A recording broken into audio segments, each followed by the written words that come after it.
A few months ago, Amanda said, well, maybe a year ago, Amanda asked me if I would help organize the graduate student volunteers for this production. And, oh, sorry, I'll get into, how's that? You see, the hard of hearing group over here is having a little trouble. Anyway, Amanda asked me to organize the graduate student volunteers, and like a fool, I agreed. And she said, it's kind of like herding cats. But it's been kind of like herding cats, actually. But the cats have been really good, and I would like to thank all of the graduate student volunteers who helped out, and I would particularly like to thank those who walked past me at the wrong minute when I needed somebody to do something extra, and they volunteered with a great deal of good humor, or at least faked their good humor. So please join me in thanking the graduate student volunteers who have done all that.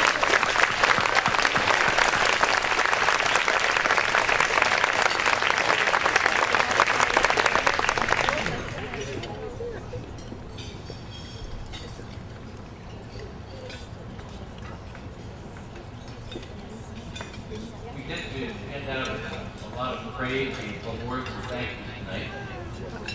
And we're going to begin with an award that the association bestows in honor of a founding member, or somebody who has contributed a great deal to the association, or perhaps somebody who's contributed a great deal to the profession,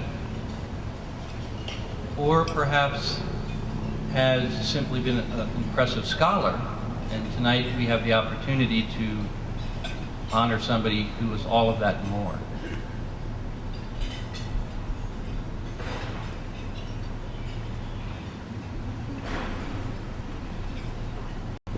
The 2011 Ann Devereaux Jordan Award is presented to J.D. Stahl, teacher, scholar, mentor. And I want to share with you the inscription on the plaque.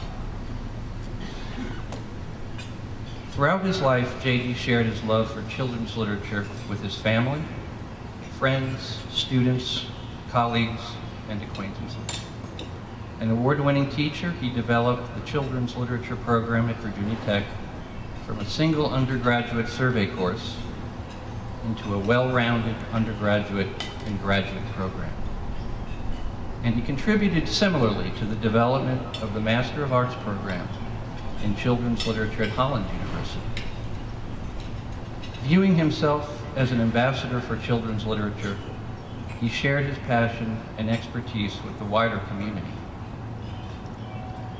J.D. was recognized for his work on Mark Twain, his commitment to cross-cultural children's literature, and his work in translating and analyzing European children's literature.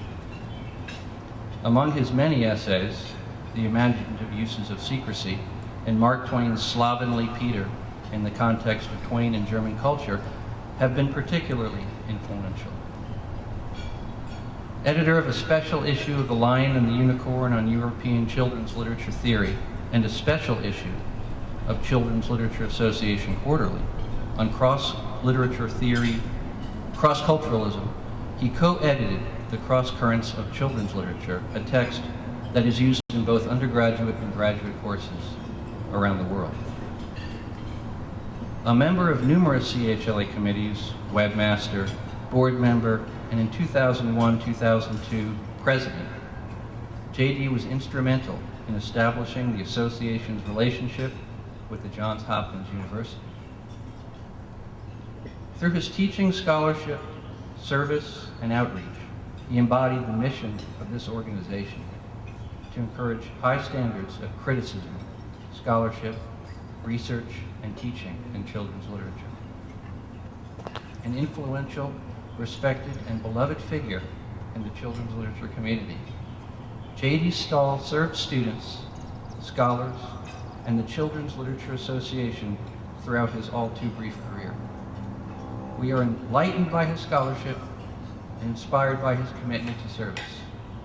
His kind, gentle spirit will endure in our hearts and memories.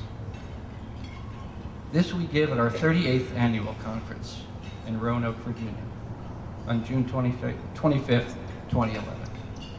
And I would like to invite JD's wife, Sarah Wines, and his sons, Daniel and Hans, to come up and accept this award on behalf of the Children's Literature Association.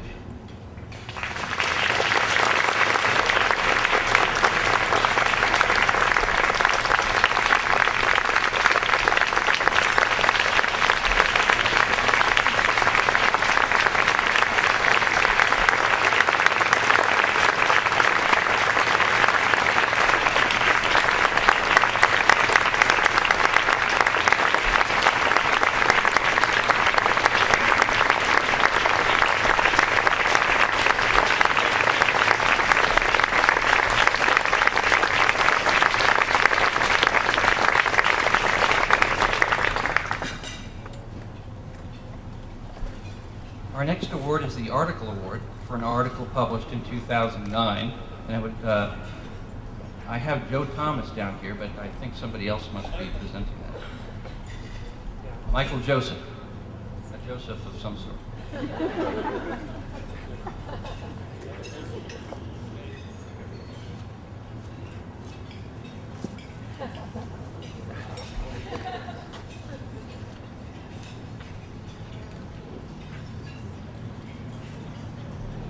Thank you, President Mike. On behalf of the Article Award Committee and Holly Blackford, our chair, I'd like to thank all of you who wrote articles and published them in 2009 for making the reading and rereading and discussion part of the process engrossing and invigorating, and for making the selection part hard. We love all of the articles equally, more or less. But we had to give the award to one person.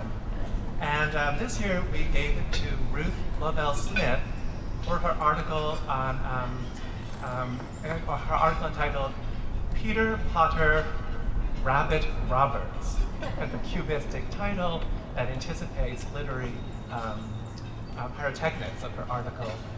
Her theme was that MacGregor was typical of Scottish gardening, and that he was a thief. And some of the terms that we used to talk about the article, or to admire the article, were virtuosity of language, originality, and sheer literariness. Unfortunately, Ruth is not able to, Rose is not able to be with us. Neither Ruth nor Rose are able to be with us, unfortunately. But she did write to say that she is in her exam period, and she said, "I'm up to my knees in scripts."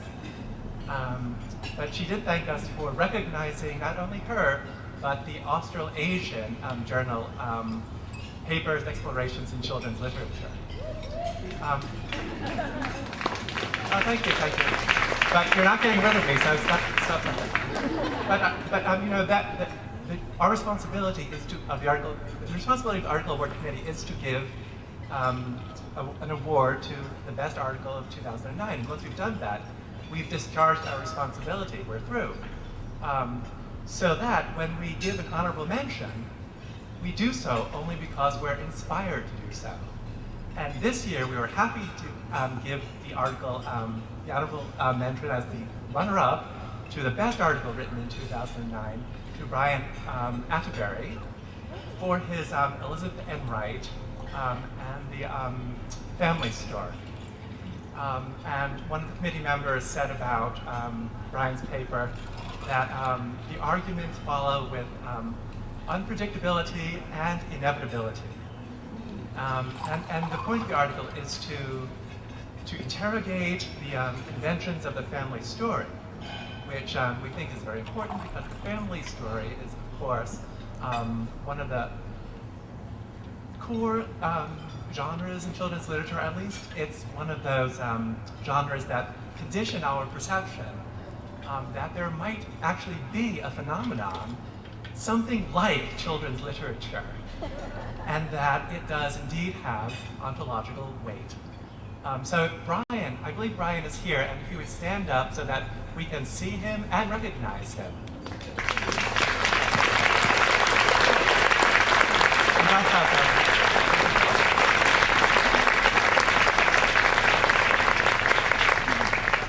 Brian walks on the grass.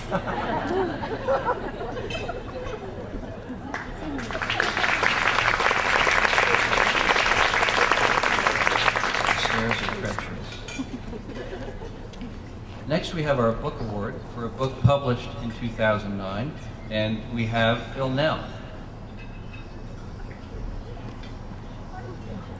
In reviewing the nearly 30 books of scholarship, children's literature scholarship, published in 2009, the Book Award Committee, Kim Reynolds, Kat Rosenberger, and Chris Doyle, Elizabeth Goodnow, Sue Bodenheimer, Ellen Donovan, and yours truly, chose a book that one committee member praised for its, quote, repeated brilliant and brilliantly expressed perceptions, and another praised for its, quote, well-researched and strongly argued examination of the, quote, complicated mixture of elegiac longing for children to remain children, and the way books also show this as undesirable.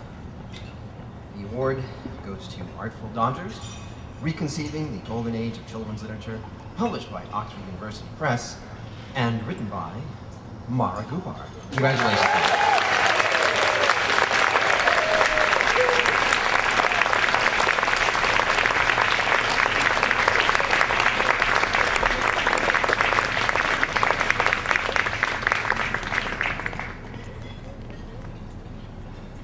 Phil read from his phone. I'm going to try that.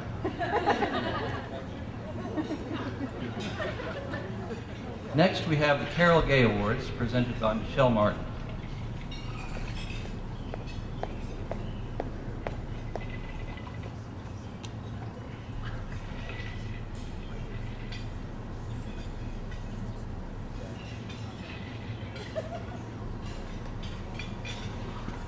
We had a historic occurrence.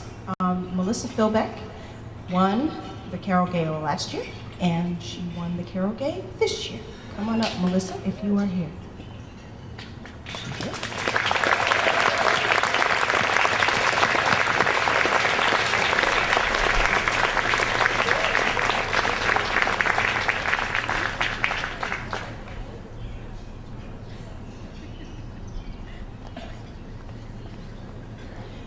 We also had a runner-up. We had 14 papers to evaluate and are always excited to read such great undergraduate papers. So Beth Fegan is awarded the 2011 Carol Gay Honor Award.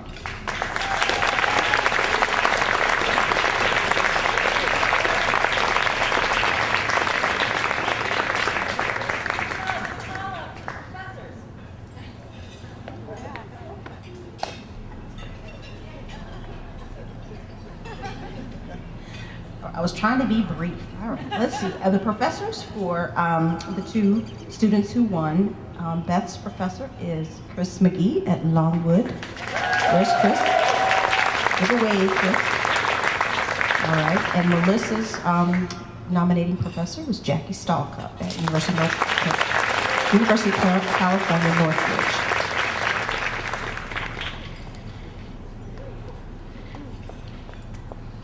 Next is one of our brand new awards, the Edited Book Award.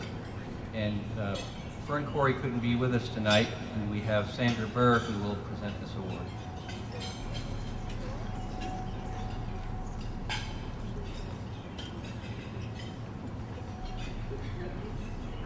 Hello, all you beautiful people. How are you?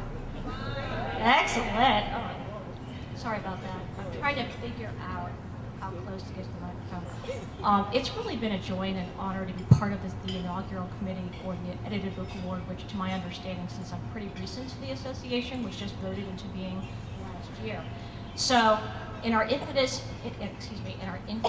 wisdom or folly, and you can decide which one is which, we decided that we would try not only to do the book for 2009 and 2010, but the book for 2011 all in 1 year.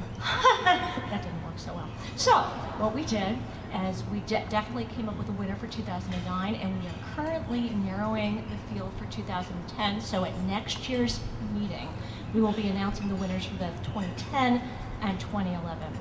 It is with a great deal of joy and a great deal of honor that I tell you just a little bit about this year's award winners.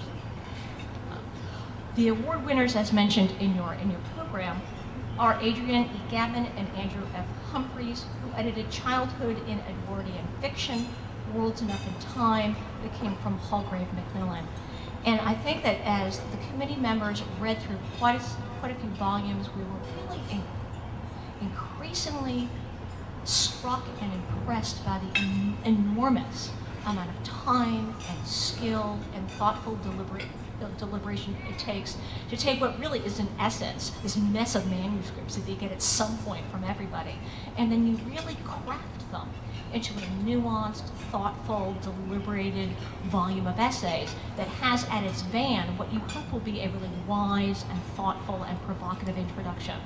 And it is our great pride to say that we really found that this particular edition of Childhood in Edwardian Fiction really fit that. Unfortunately, the editors could not be with us at this meeting. We're really hoping that they might be able to join us in Boston next year. But though they are not here, if you could give them a round of applause in their absence, that would be lovely. Thank you so much.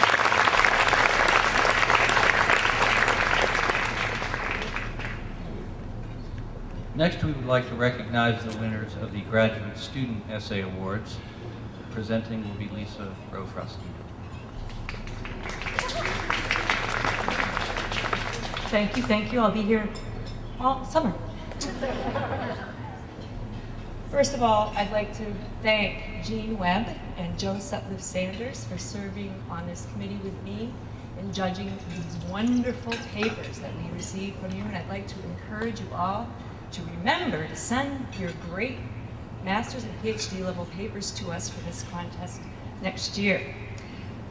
This year we received some, as I said, wonderful papers, and we had some very lively debate in declaring our winners. Many of those essays were so exceptional that we encouraged the students to revise and submit for publication, so I hope you'll be seeing them in our journal soon. At the master's level, we named one honor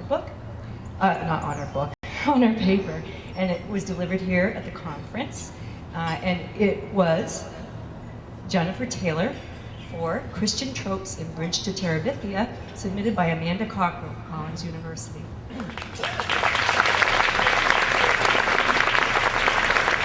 Are you here? Oh, she's coming from the back.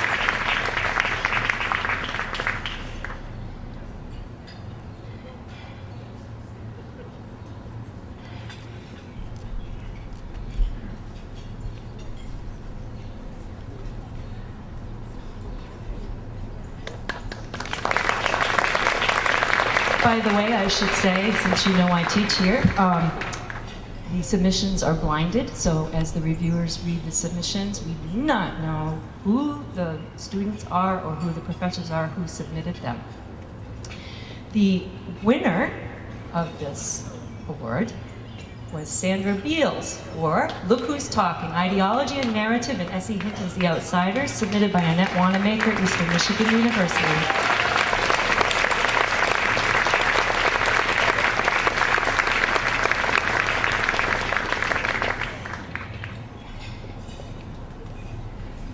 Unfortunately, the PhD level winner was unable to join us at the conference. She sends her regrets. Her paper was magnificent. I hope you'll see it in one of our journals soon. I hope she'll be able to attend one of our conferences soon.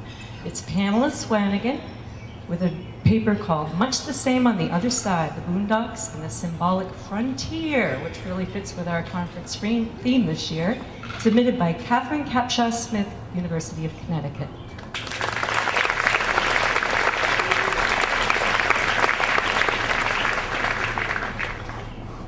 Next, we would like to recognize the International Sponsorship Grant presented by Kevin Shortsleeve of the International Committee. Kevin? Oh, there we go. It blends in.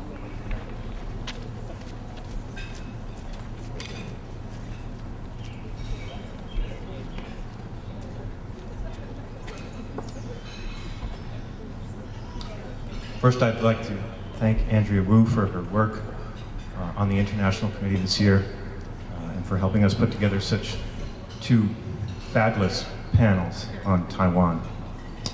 Also, I won't mention everybody because I'll forget their names, but Marak Azuic, Azuic.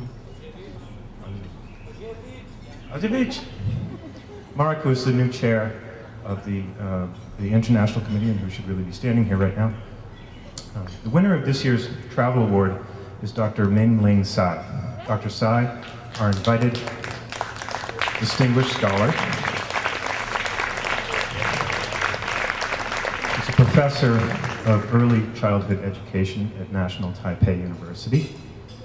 Her major research covers several areas, including childhood narratives and the production of literary texts for children. She has sat on numerous children's literature award committees in Taiwan. She's published articles in Anthropology and Education Quarterly and the International Journal of Early Childhood Education. Dr. Tsai, on behalf of the International Committee and the Children's Literature Association, congratulations and thank you for joining us here today. Is Dr. Tsai here? There she is.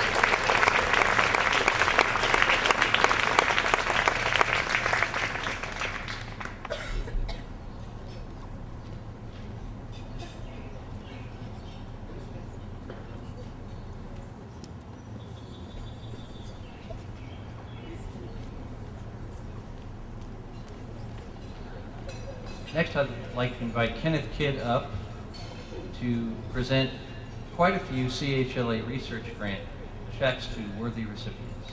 Kenneth?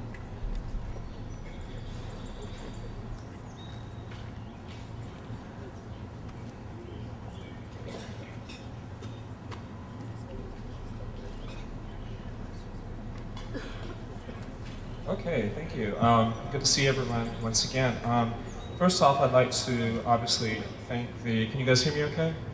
Okay, I'd like to thank the members of the awarding grants committee, especially Susan Stan, who was the outgoing chair, did a fabulous job, really wonderful to work with. She's not here at this conference, but I'd also like to thank Julie Pfeiffer, Chris McGee, and Lori Kuhn, who are the current members.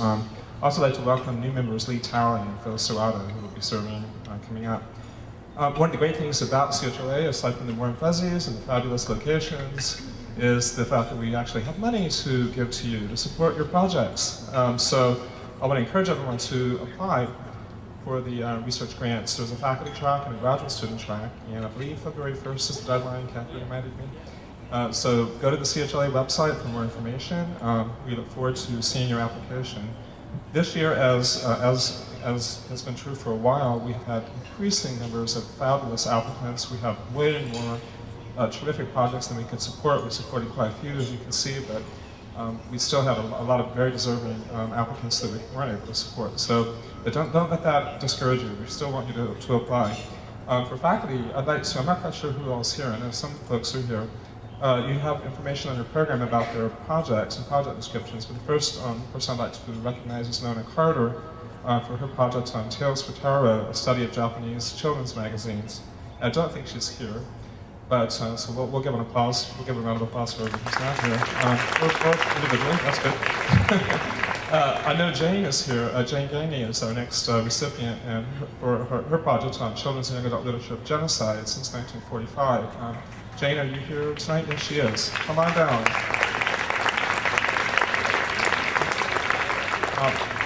Also, Althea Tate, for her project, Light Rebellions, Colorisms Within the Crisis' Children's Beauty Contest. Are you also here still? Excellent. I haven't had a chance to meet you.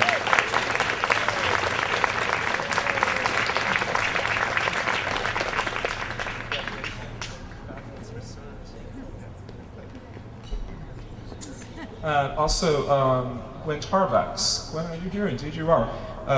Her project is Graphic Narratology Towards the Theory of Gendered Representation and Reader Identification in Contemporary YA Graphic Novels. Try to say that 3 times fast. Congratulations.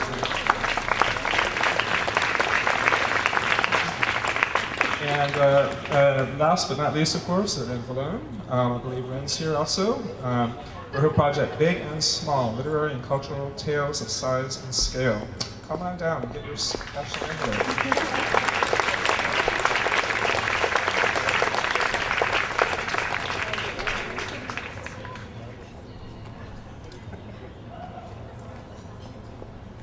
kiss all these beautiful women too. So I'd also like to recognize our Hannah Beider Award recipients, and I'd also like to tell you briefly what their projects are. Katerina Ballestere was the first recipient, and her project, she's not here, but her project is called Playful Narrative Voices in Post-Soviet Children's Literature 1990 to 2010. So maybe a quick round of applause for her. I hope to see her soon. Second, Maureen Gallagher, University of Massachusetts Amherst, whose project is entitled Race, Nation, and Gender in German Imperial Youth Literature. So give her a round of applause if you don't mind. The third person I'm sitting at the table with, I'm happy to welcome Robin Hoffman from the University of Pittsburgh for her fabulous project on Walter Crane's Romance of the Three R's, the alphabet at home and abroad. Come on down, come on up.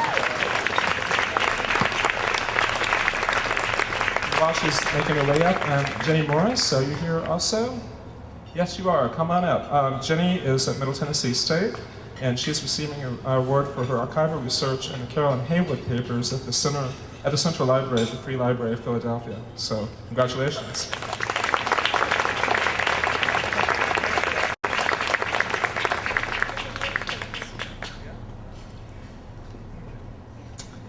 Let's see, Megan Rosen, are you here also? Excellent, we have much better attendance than the grad recipient. No, actually, it's pretty good both ways. She's at Lehigh, and her project is for archival research at the University of Pittsburgh's Elizabeth Nesbitt's room. It's looking at 19th century periodicals, especially. So please congratulate Megan.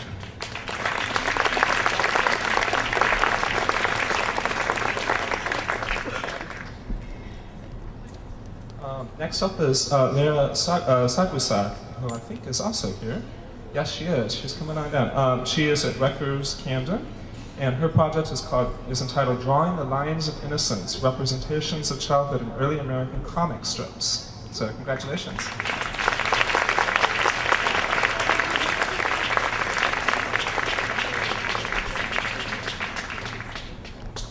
And finally, we have Emily Worcester. Is it Worcester or Worcester? Okay, sorry. Illinois State, the fabulous Illinois State University, for a project supporting archival research in the Ellen Montgomery collection at the University of Guelph. Yes, so come on down. Congratulations.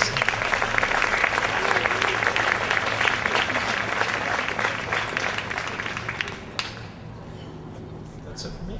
Yeah, Mike, you're up.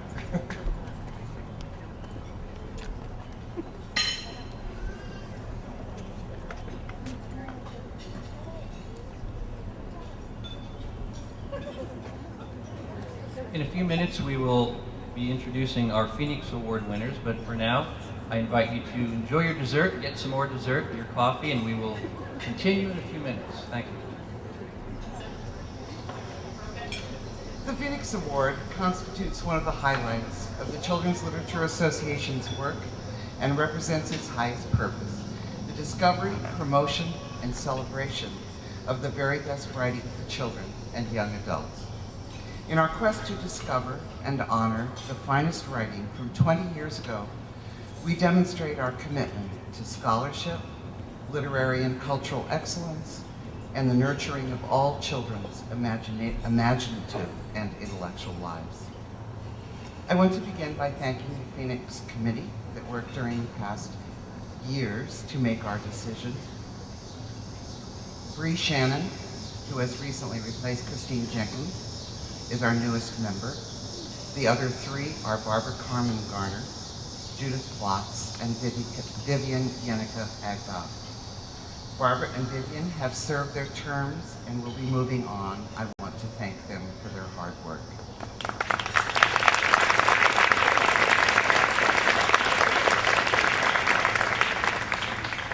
I also want to welcome our two newly elected members, Lois Roush Gibson and Wally Hastings, who have already begun their reading of the 93 and 94 lists in preparation for our decisions about those years. This committee is arguably the hardest working unit in CHLA, as anyone who has served on it will attest. They all have my and CHLA's gratitude. If you attended the panel this afternoon, you know that the members bring a level of scholarship and imagination to their work that goes far beyond a cursory reading of literally hundreds of books throughout the course of the year. 1991 was a particularly productive year in the field. We therefore chose both a Phoenix Award winner, Virginia Euwer Wolff's The Mozart Season, and 2 honor books, the late Eloise Jarvis McGraw's The Striped Ships and Mary Downing Hahn's Stepping on the Cracks. Both are historical novels, McGraw's with a Saxon girl's point of view on the Norman invasion in 1066, and Hahn's with a World War II suburban DC, Maryland setting. At this point, we would like to present Mary Downing Hahn with her Certificate of Honor and our thank you for her wonderful novel.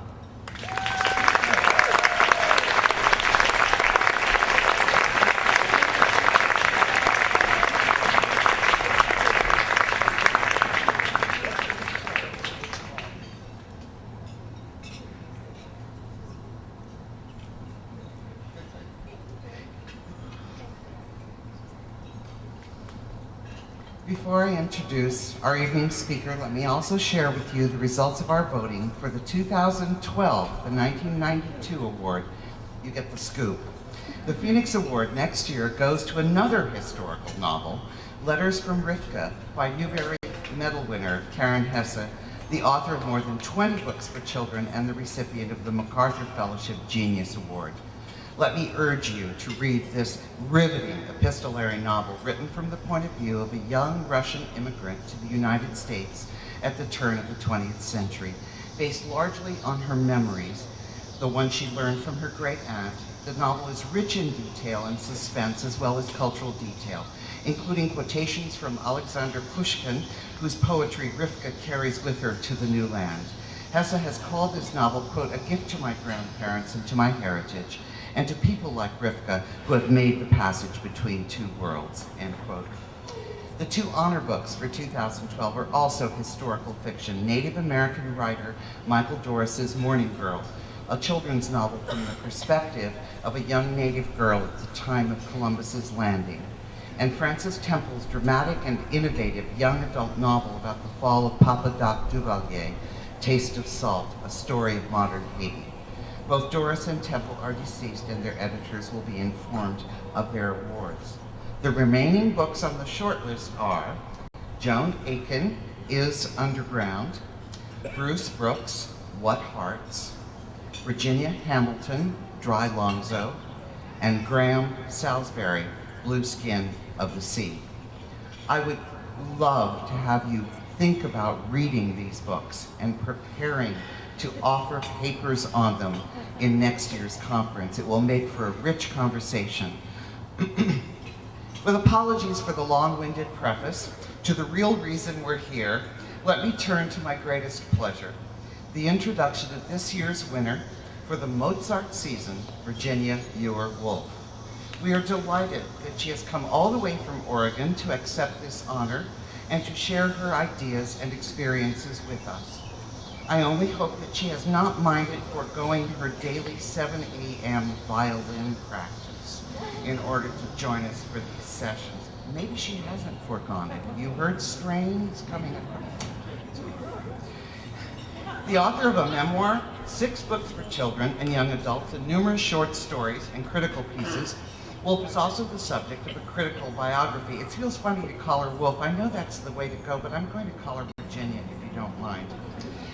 The critical biography, Virginia Euwer Wolff, Capturing the Music of Young Voices by Suzanne Elizabeth Reed, and many critical essays and interviews. She was also a teacher for more than 30 years.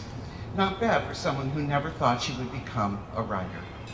Most of you are familiar with the Make Lemonade trilogy. Make Lemonade, 93, True Believer, 2001, and This Full House, 2009. 3 novels chronicling the challenges and developing confidence of LaVaughn, whose first-person account of her experiences is written in vividly imagistic and readable free verse. but her memoir and first book, rated PG, 1980, and her first YA novel, probably still Nick Swanson, 1988, focalized through the 16-year-old LD protagonist who describes himself to a police officer as Special Ed. The police officer goes on to call him Ed for the rest of the scene, are also compelling testaments to Wolff's sensitivities as a writer and thinker. Bad Six from 1998 also bravely addresses a controversial issue, particularly in the West, racism and the internment of the Japanese during World War II and its aftermath. Perhaps most of all, the Mozart season represents the totality of Wolff's rich, culturally saturated experience as a child surrounded by music, as well as her development as a writer. Combining Allegra Shapiro's typical child's reactions to being selected as the youngest participant in a violin competition, with a range of unusual experiences that include an emotional exchange with her mother's friend Deirdre and repeated encounters with a homeless dancing man, Mr. Trouble, who is searching for his lost waltz tree, which turns out to be Sibelius's Valse Triste. The novel's first-person voice focuses particularly on Allegra's search for her own way to play Mozart's Fourth Violin Concerto. Her teacher tells her, quote, "Here's Mozart, over here. He has his concerto with him. And here you are, over here. See the distance between you? It's a fact. There are more than 200 years, and there's all that ocean. And his mind and your mind, we're going to start moving them closer together." End quote. This is sort of the process of reading for us, too. It's what we try to give our students in relation to reading. She discovers that she cannot impose her will on the piece, but must strive to blend and communicate with it, not, quote, trying too hard to play Mozart well, because that, quote, would be like driving a car through a rose garden, or ironing a silk dress with a very hot iron, or cutting a lace doily with a chainsaw, or like having a marching band play Brahms' Lullaby, end quote. Meanwhile, the summer of her Mozart season goes on mundanely enough, playing with her cat, Heavenly Days, learning new words for her vocabulary list, developing crushes, being teased by her cartoonist brother, getting chastised for riding her bicycle in the middle of the night. Allegra is both enormously talented and quite typically 12. All of this comes together particularly for both her and the reader when she receives the gift of her great-grandmother Leah's velvet purse, which she had sent with her daughter, Allegra's grandmother Risa, to America, saving her from the Holocaust. In the process of playing the concerto for her great-grandmother, Allegra both discovers a new relationship to Mozart and begins to connect to her past. Wolff herself describes Allegra as having grit and experiencing paradox. And the same can be said for all her protagonists and for the author herself in the construction of her art. As she says, quote, 12-year-old girls may seem to be just looking out the window or riding their bikes or going to sleep at night, but they're thinking, end quote. They are also practicing the violin and accomplishing other extraordinary things. Thank you for reminding us so brilliantly that children of all ages are capable of demonstrating tenacity, one of Allegra's new words, even in the face of loss. Your books are, in the words of one reviewer, a prodigious gift. Virginia Euwer Wolff.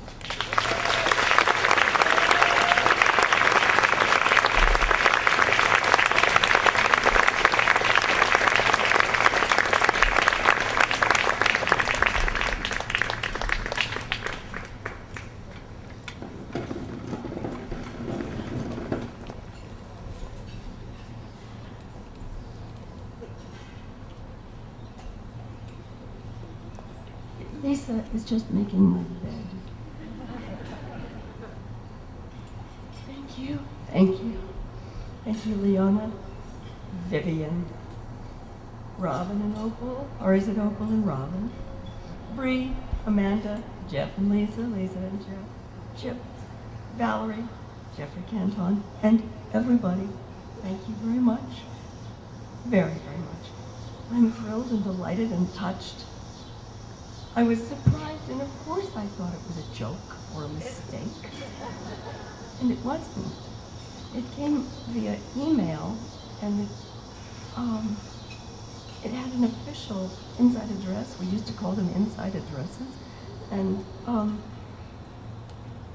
it had it had the flavor, had the texture of something official, and I thought, no, I can't afford to join this organization. But it had all these iterations of YOU. Well, so do those invitations. And I'm so happy, not only to be here with all of you, but to be reunited with the elegant Mary Downing Hahn and her wise, compassionate book. The living inside a book consumes us for the months or years that it takes to get from beginning to end of it, to do what we can with the elaborate vision we had in the beginning. And the book that emerges may end up being less than the sum of its parts. And then it's out of our hands, and we do what the grown-up world exhorts us to do: get over it. And the stacks of old copies go somewhere. And then suddenly someone notices that thing we loved, that thing that's much older than 20 years because it took so long to make, and we're invited to revisit that thing whose flaws we had gone to such pains to make peace with. And so I have. Sometimes the fingerboard just stares at you and says, I dare you. This is what Joseph Gingold said. He's one of the late Joseph Gingold, one of the monumental violinists of the 20th century. Gingold was Joshua Bell's teacher at Indiana University, and his celebrated student, the peerless and beauteous Joshua Bell, born in 1967, the heartthrob-in-chief of the violin, is the one who played his 300-year-old instrument in a station of the Metro in Washington, D.C. at rush hour, wearing a baseball cap, and fewer than 1% of the 2,000 passing commuters noticed. January 2007. You can read it all about it on the internet. Type in Joshua Bell, Washington Metro. The story is there. And when I made the foolhardy decision in the middle 1980s to try to write a book about a violinist, the borrowed primitive computer screen stared at me and said, I double dare you. Essentially because I spent the first 25 years of my adult life terrified. In the ensuing decades, I have worked at reversing that pattern by finding things I cannot do and doing them anyway. And this is where Harold and his purple crayon have come to my aid, often when I haven't been aware of it. As we know, Harold builds a mountain to gain the vast vision that every artist needs. Oops! He's tumbling down and down and down and down and down. And he creates a balloon and holds on. That balloon has to be there in our lives, I think. Well, tell me later if you disagree. You can tell me now, but it'll take a long time. And for some strange reason, I got lucky and happened to remember the villanelle of Fiodorecki, The Waking. And these lines stepped, maybe too adroitly off the page and befriended me. I wake to sleep and take my waking slow. I learn by going where I have to go. That was what I would do. I would write a 12-year-old violinist and her name would be Allegra. But she had begun as Antonia, named after Antonio Vivaldi, who composed music for his 18th century students, Orphan Girls of Venice, and who gave us the all-purpose Four Seasons. My Antonia would turn pages for various musicians during a summertime, and while she was doing so, she would ponder her life as a musician. And the story would be called Turning. The title would reflect her coming of age and the incessant turning of time, and the microcosm and the macrocosm of art and life and the universe, and would of course been utterly boring and unreadable. I got lucky again. The girl turned into Allegra, a simple feminizing of Allegro, Italian for cheerful tempo. And I can't for the life of me remember where the idea for the concerto came from, the concerto competition came from. It may have been as simple as something in a dream knocking me on the head to say, you have to have a story. You cannot have a book of lyrical meditations on art and life by a 12-year-old. Allegra has a passion for music, a nurturing family. One literature professor in the 1990s called Allegra's family overfunctional. And she has some friends and she practices a lot. And it was my second book for young readers and is still the hardest book I have written. Weighing it down were far too many characters, too many tonalities, too many colors on the palette. But I was learning that where I must begin is out on a limb. It's where I have to go to learn. And most wise angels would have refused to tread out there so far where my ignorance was directing me to go. One thing I did right, I think. The violin concerto I chose is one of the many bright themes from Mozart's youth. Careful 218 in D major, perfect for kids. He composed all 5 violin concertos, or concerti if you're on that side of the lawn, in his 19th year and never revisited the form. I mean, concertos for others, never for violin. As with everything he composed, the devil lives comfortably, smilingly, in its detail. The natural habitat for a young violinist is an orchestra. A truism that we orchestra players live with is that wherever you are inside the orchestra is the best seat in the house. Once I got started with the music, I had to deal with the matter of a glossary. I decided against it because I knew it would interrupt and kids wouldn't use it. I know that non-musicians are not curious about stringendo and ritardando or about the piccolo third. I've had years to learn it. But of course the music was going to be the heart and stomach and viscera of the story, and one of its chief problems. Every group has its specialized vocabulary. Music has an enormous lexicon, much of it from Italian. May I ask for a show of hands, how many of you sing or play an instrument? Oh, I'm so glad. And why aren't the rest of you starting today? Thank you. I'll tell you of very few kernels of the in-group language, and every one of them is manageable for most children. First 2 things we learn about any bowed instrument are down bow. It means that thank you, Michelle.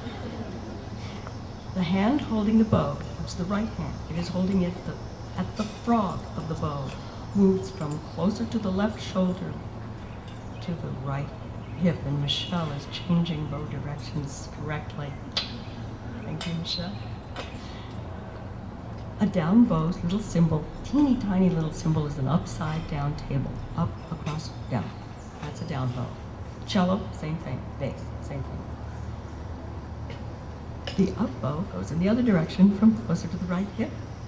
Join me, Michelle, please. to the left shoulder. Or, in case of a cello, to the left hip. Can you shout the symbol for an up bow, Michelle? A V.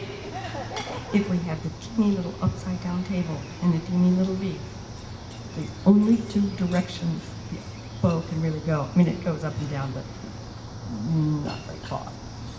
We can start playing our instrument. I'm going to point out the obvious. It's about fingers.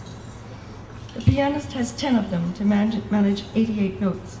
Violinists have 4 fingers with which to navigate roughly 48 notes, and we have no frets. We learn allegro, andante, and adagio, largo, presto, vivace. We learn ma non tanto, poco piamoso, poco meno moso, and we're supposed to know what Stravinsky meant when he said secchissimo. Very, very dry. Da, da, da, da. Dry notes. Oddly, the opposite of dry in music is warm. We string players do it with the right and left hand together. Michelle, you can demonstrate how you warm a string. Wind and brass players do it with their mouths, and I have no idea how. Our conversations can get very dull for the outsider. Hey, there's a subito there. Subito means suddenly loud or soft or warm or dry. And having to mention it means somebody didn't see or obey the marking, and it has caused a stoppage in the music making. And there's the hemiola, breaking an established pattern of 3s into 2s. Leonard Bernstein used it in America in West Side Story. I like to be in America. Children have almost no problem with these rhythmic adjustments. It's the adults who often stop and say, oh, that was a hemiola back there. I placed Allegra the violinist at the tippy-tilty vertiginous turning point in age when we're not quite clear about when to ask permission, when to be receptive to advice, when to have the nerve to make the wise or goofy decisions on our own and let the consequences hit us by surprise. She's in the same age group as Massey and Claire in the clique. She's 3 years older than Ender is at the end of Ender's Game. She's of an age with Anne Shirley of Green Gables.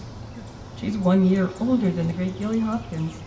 She's 4 years younger than Steve Harmon in Monster by Walter Dean Myers, and 2 years younger than Jerry Renault in The Chocolate War. She's 4 years older than Scout Finch is at the end of Mockingbird. She's 2 years younger than Junior Spirit in The Part-Time Indian. She's of an age with Brat in The Midwife's Apprentice, and 4 years younger than Katniss Everdeen in The Hunger Games. 4 years older than Betsy and Tacy when we first meet them, and 2 years younger than Gail Whittaker in Like Sisters on the Home Front. She is the age of Ralph in Lord of the Flies.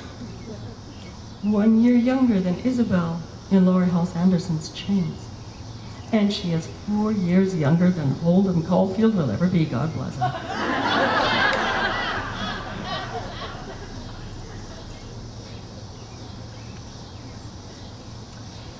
It always feels better after gin.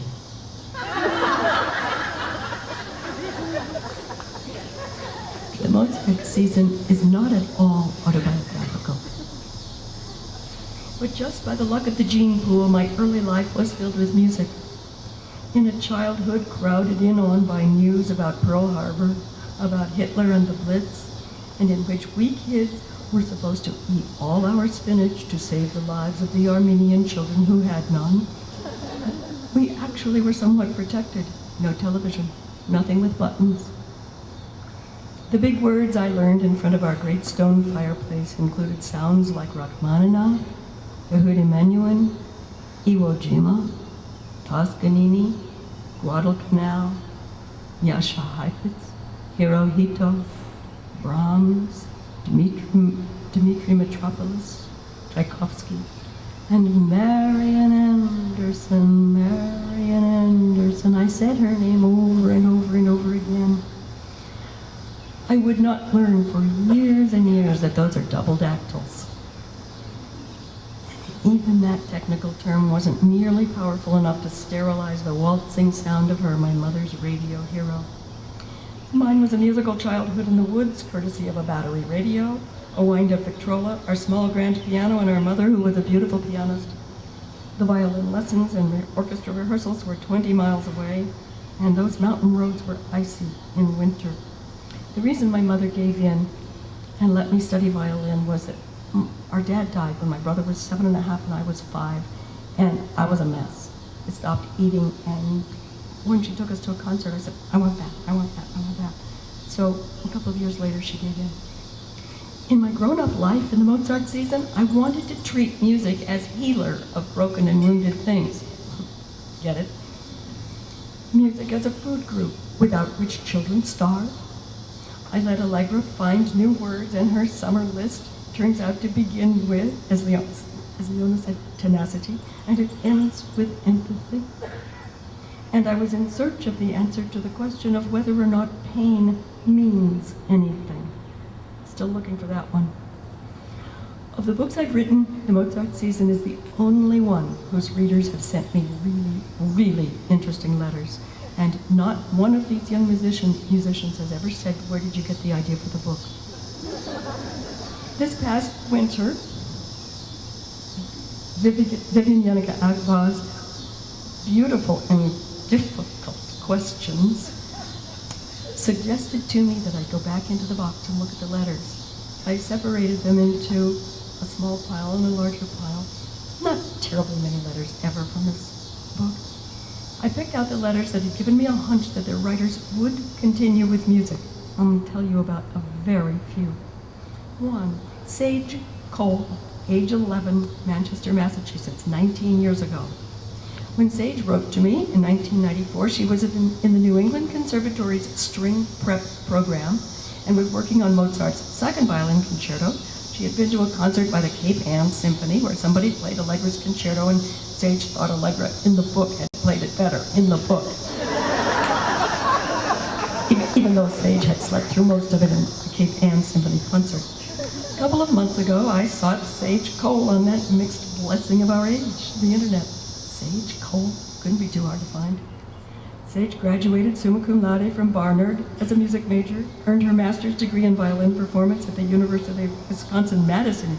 That's one of my favorite places because Ginny Moore Cruz and Katie Horning and CCBC are there and have saved my neck many a time.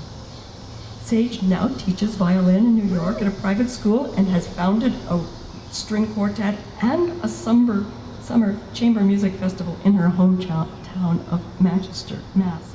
Her website is sagecole.com. Sage emailed me back immediately. I am indeed the same Sage Cole who wrote you so long ago about the Mozart season, and of course I remember the book, and so on. Karen from Wisconsin, age 11, wrote to me 15 years ago. Her mother read the book with her. 11-year-old Karen's printed letter in 1998 said, "This June I get to go to 2 string camps." Here's some of what she wrote me a few weeks ago. "I can't believe you not only remember me but tracked me down. I studied the violin very seriously throughout middle and high school and played in youth orchestra, went to festivals, works. I went to a music conservatory in Chicago and graduated in 2009 with my bachelor's in music in violin performance. But after my senior recital, I was pretty burned out from the pressure and with issues with tendonitis, so I rarely play now. I still have my violin, and I hope that one day, after a sufficient break in which to remember why I loved it, I'll pick it back up again." The musician psychologist Jean Bamberger, B-A-M-J-E-A-N-N-E, Jean Bamberger says there's a midlife crisis in child prodigies. I think many of us know that, probably most of us know, that little kids make music partly out of curiosity, and the continuous cycle of discovery propels them to practice. As adolescents, many of them begin to ask, why in the world am I working so hard? Why in the world am I doing this? Every time a musician moves away from the instrument, a poignant story follows. I've heard hundreds of them, and my own is not a cheerful one.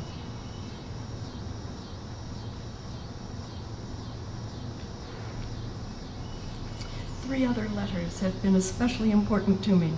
Lloyd Alexander, one of the tiny handful of chamber players who are also children's authors. He was a violinist, and he told me he was terrible. He referred to his chamber group as my wretched string quartet. I knew exactly what he meant. We had a short and empathic correspondence. His book, My Love Affair with Music, published in 1960. Do you know this book? Some of you? Oh, find it, please. It's somewhere. My copy is photocopied because somebody photocopied his copy and sent it to me. Published in 1960. It's hilarious and loving. He manages to make affectionate, good-natured humor out of his various humiliations. And they are many. If you have anything to do with young children, I'm sure you'd be interested in reading the early parts of his musical autobiography. And last, there's the matter of the Aspergers. A woman named Dorothy wrote to me identifying herself as an Aspie, which is how I learned the word. And she told me that one of the finalists in Allegra's violin competition in the Mozart season clearly has Asperger's. And Dorothy wondered if I had intended that. She was kind of mystified about why I hadn't used the word in the text. Reading her letter, I was convinced. But I had not meant that at all. I had intended simply that this boy be deeply musical, gifted, insular and self-absorbed, lacking in the social skills that his age mates were picking up because he was spending his childhood practicing. He had a really unstable family. Oh, I said last. I meant last of the grown-ups. Most recently, Annelle K. Gregory, a new young friend, age 15, came surfacing from the horizon. Annelle wrote to me just a few months ago telling me that when she found the Mozart season in a bookstore, she was preparing the same exact concerto that Allegra is playing in the book. She thinks the story helped her win that competition. It was a San Diego Youth Orchestra, Youth Symphony competition. Annelle, who lives in San Diego, is an ambitious young violinist who is winning or placing in prestigious national competitions. She already has a long list of distinctions. She has made me a set of jewelry of beads and crystals, and she has let me use her audio in the music room of my brand new website. At my age, I'm old enough for a website. Yeah, I am. It's my debut. And I do have a website, and it has a music room, and Annelle's music is playing in the background. Annelle is a very interesting character. She's homeschooled. At 15, she plays all the time. She's learning she's playing Carmen Fantasy, and she is working on the Glazunov Concerto, for those of you who get that.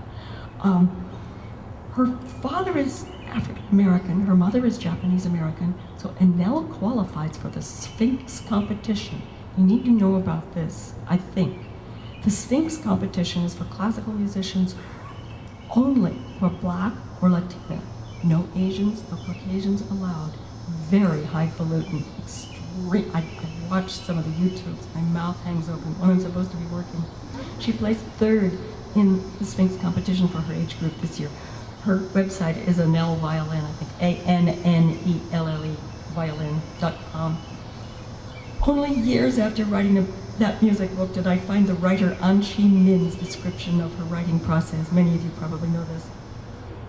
Her writing process is like a long line of ants walking for blocks, carrying a crooked cricket leg. As budget cuts have deepened, as popular music has become more and more deafening, I've quietly muttered to myself, the Mozart season is the only important book I've ever read. And I am not proud of the whinging self-pity in that literary assessment. But narcissistic as it sounds, it does propel my gratitude to you this evening. Thank you for letting me share in the Phoenix. Thanks. And for letting me come here this week and learn so much stuff.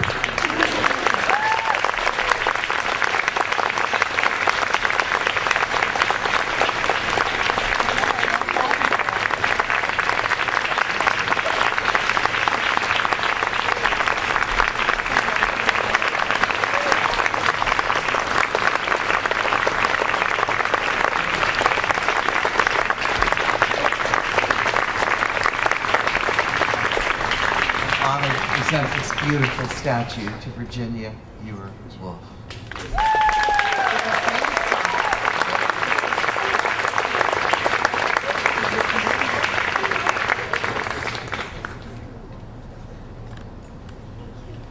It's a statue.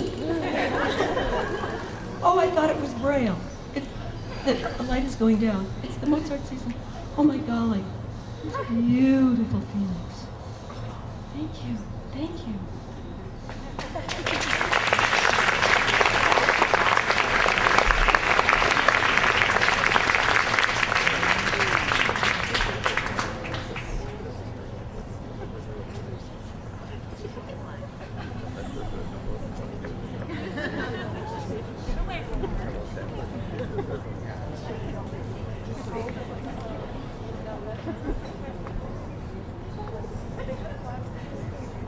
Thanks everybody for coming, and I'll see you in Boston.